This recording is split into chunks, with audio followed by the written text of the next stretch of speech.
So be warned, if you are into more of a light conservative perspective on life, this is not it.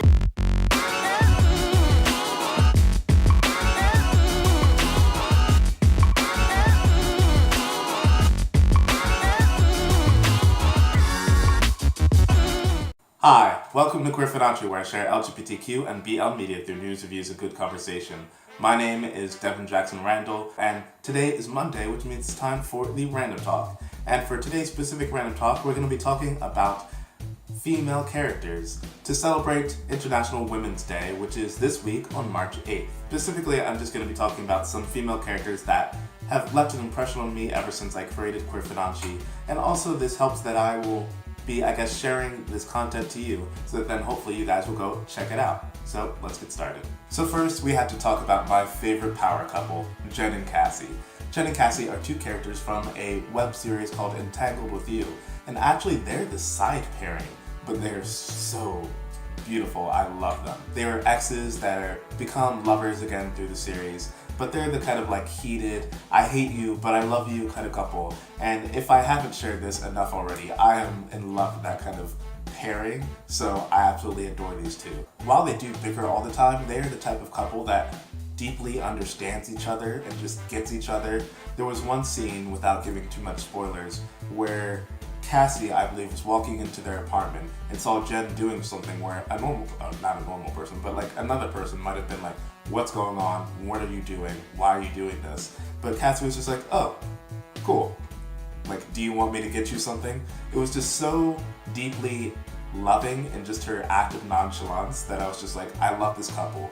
If you guys ever want to check out a loving lesbian couple, please check out this web series just for Jen and Cassie. Again, they're wonderful. But there's also another lesbian couple you can check out, and that's my number 2, and that is Nomi and Amanita from Sense8. Now, if you don't know Sense8, this is gonna get a little complicated here, but it is a Netflix original series that is produced all over the world. 8 individuals from all over the world: South Korea, America, Kenya, I don't remember the others off the top of my head, but essentially a bunch of people from all over the world, and they all find themselves connected to each other one day. They can hear each other's thoughts, they can use each other's language skills, fighting skills, shooting skills, so on and so forth, and they become like a hive mind of individuals. And then of course there's an evil corporation out to kill them. So Nomi is one of those people, one of those 8. She is a transgender woman living in San Francisco who is also dating Amanita, who is this very spirited, and I don't know, Amanita's just fucking great. She deserves the curse word. And they just are this loving power couple, another power couple, of them trying to investigate what is this corporation, who is out to get us, and they're really the center of this TV show. So if you were interested in checking out a sci-fi show with lots of love, lots of internationalness, and then also this queer couple at the very center of it, and there is a gay couple if you're looking for a gay male couple as well, then go check out Sense8, again on Netflix. Next we have My Roommate Season 2. My Roommate is a 3-part web series, though it is getting a TV series, or at least they were making a pilot for a TV series. And it is about a gay man who goes to college. Well, it's really about him and his roommates of each season, but the first season is about him going to his freshman year of college and making best friends out of his straight roommate. The second season sees him in his summer vacation, where he spends time with his mother. And the whole second season is about this bond of a child and his mother. The good, the bad, the musical singing, whatever else. And it really is sweet. So I don't know, I just thought of the character, the mother, who is really just supportive of her son and also very much her own person. You can see that her son is a reflection of herself, and also you can see that she is this caring mother who really just wants to protect her son. So if you're interested in that, go check it out. I'll have a link for the video in the description. Speaking of mothers, my next is about another mother-child relationship, though this time mother-daughter, and that's specifically about Ladybird. Ladybird is about a high school girl living in Sacramento, California. She is trying to get into a college in New York City, and at the same time the film really focuses on her high school life as a senior, getting into theater, dating, so on and so forth. On top of that, the film is very much about the mother-daughter relationship of this very bratty girl who has some kind of truth to her wanting to get out, and also this woman, her mother, who is struggling so hard to support her family, and is also very distant and incapable of kind of really expressing her love outside of just being very overbearing. It's really a loving tale. It's also a very comedic film that I highly recommend for the two characters and their interaction.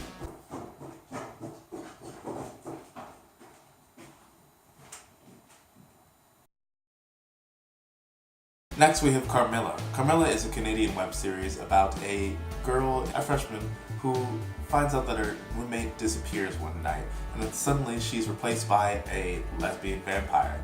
And the whole it's a web series, so there's multiple seasons, but the first season really follows her and her friends trying to figure out what's going on with her university. Why are girls disappearing? Why are these weird, mythical, creatures showing up on their campus, and who is this lesbian vampire that she's low-key attracted to? This show is a wonderful show that has wonderful female characters. From the two main characters, Laura and Carmela, to their best friends.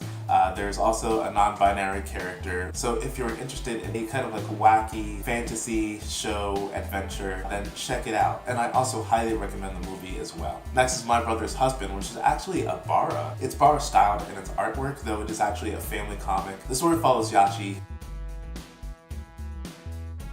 who is a single father trying to raise his daughter, Kana, just as well as he can. He has a twin brother who came out to him as gay, and he, not being able to accept that, created a rift between the two brothers. The brother ended up going to Canada to live there, and he ended up dying there.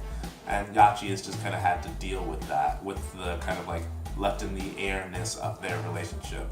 Until randomly, a man from Canada comes to the door saying his name is Mike and he married his late brother.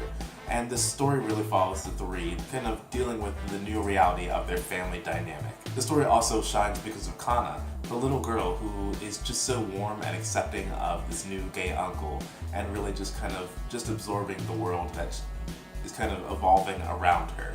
So I of course had to recommend it just for the sweet little Kana. If you guys are interested in this comic, you can buy it in most bookstores because it has been published in English. Next we have Her Story, which is a web series that was so good it got nominated for an Emmy. Allie is a journalist who wants to find some good topic to write about, and she meets Violet, who is a trans woman who she interviews just to get that perspective of life that she doesn't really understand, and the two end up traveling down the road of a romantic relationship. And then on top of that, there's also Paige, Violet's best friend, who is a lawyer working for trans rights, on top of also trying to figure out her own dating life. If you're interested in this series, once again, it was so good that it was nominated for an Emmy, and I absolutely loved it. Paige is like my spirit animal. I love her so much. This is a great web series to check out, and there's only 4 to 6 episodes, so it's very quick.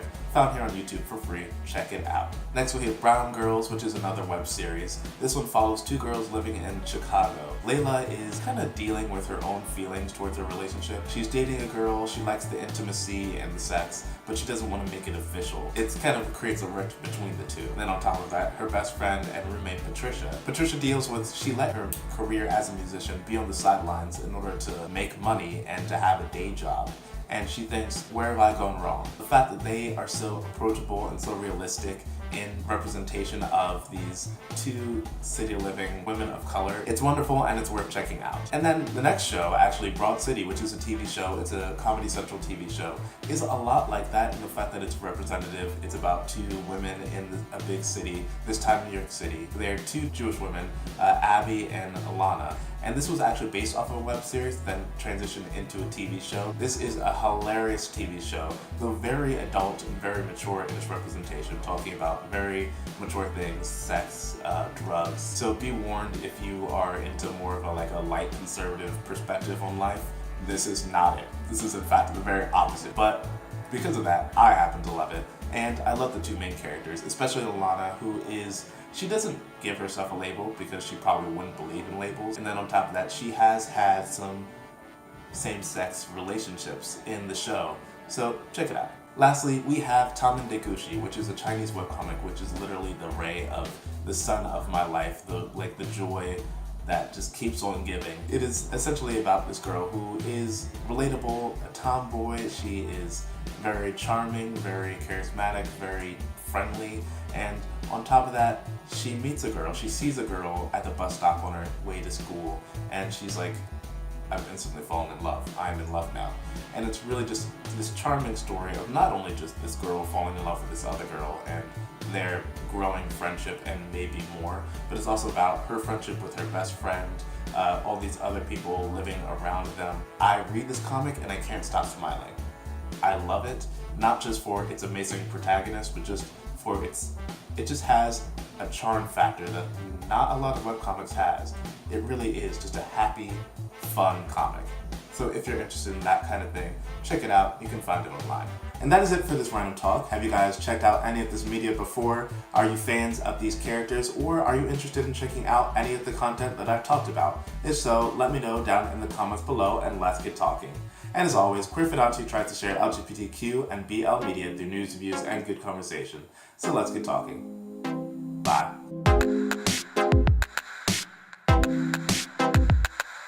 She kind of let her career, her art career, be on the sidelines